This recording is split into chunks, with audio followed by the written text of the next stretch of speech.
guys, welcome back to another obscure, well, sort of obscure, toy lines from the 80s, 90s, and today. So we're going to take a look at another 7 toy lines that you might not remember from your childhood. Domino Rally, originally by Pressman Toys in the late 1980s, taken over by Goliath Games in 2011. So to start off, Domino Rally was originally called Domino Track, and it was created by a 16-year-old boy, and he had his idea submitted to American Idea Management. Through a little mix-up and paperwork, somebody else actually got to patent this and sell it as Domino Rally.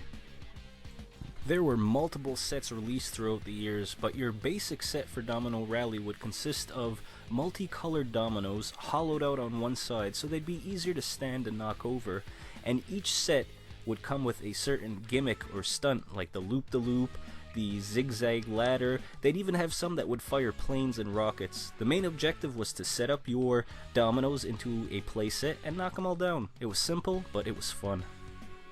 The FisherPrice Movie Viewer, 1973. So in the early 70s, FisherPrice introduced its supremely popular movie viewer and cartridge toy.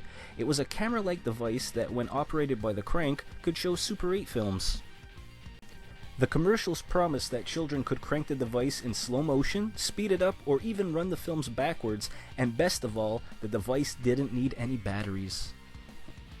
Originally only coming with Lonesome Ghost, they quickly developed a wide catalog of Disney films for kids, including Snow White, Robin Hood, Pinocchio, The Rescuers, and even The Black Hole.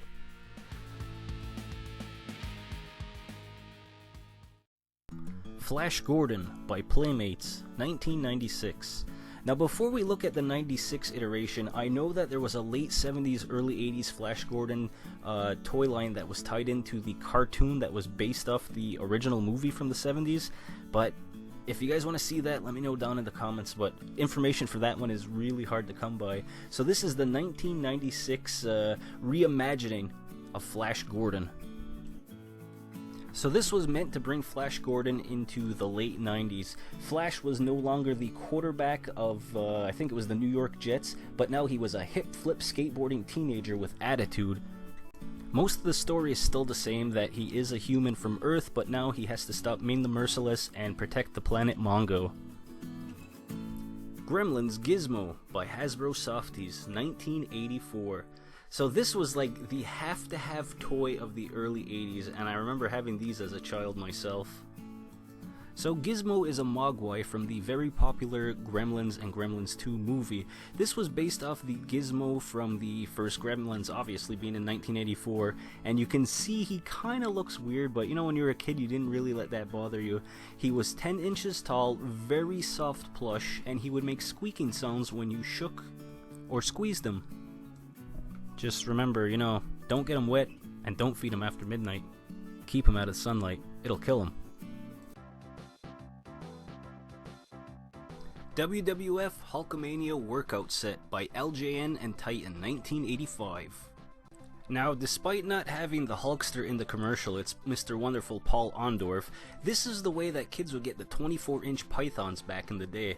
So the Hulkamania workout set consisted of head and wristbands, a skipping rope, a hand grip, 2 2-pound dumbbells, a workout sheet to follow on, as well as a 40-minute long audio cassette of the Hulkster motivating you. Now, if you actually want to hear this, somebody put this on YouTube and you can look for it.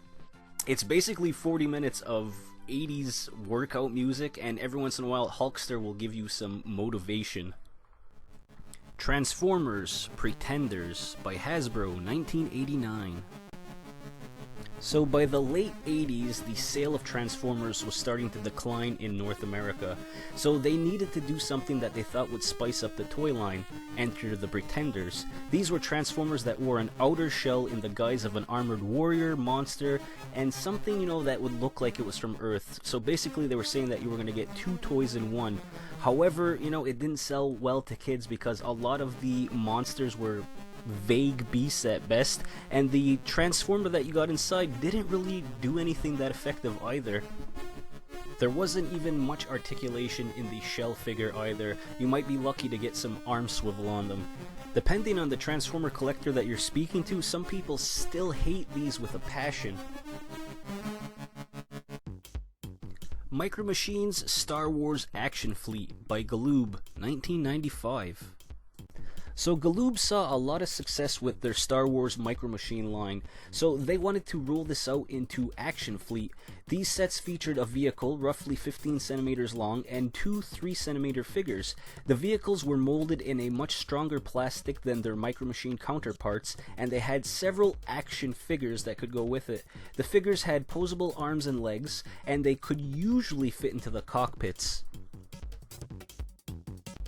Action Fleet sold pretty well actually, but when Hasbro bought Galoob, they discontinued it in the late 90s and they wanted to focus more on Episode 1 toys. And that's going to do it for episode 31 of obscure, well, sort of obscure toy lines from the 80s, 90s, and today.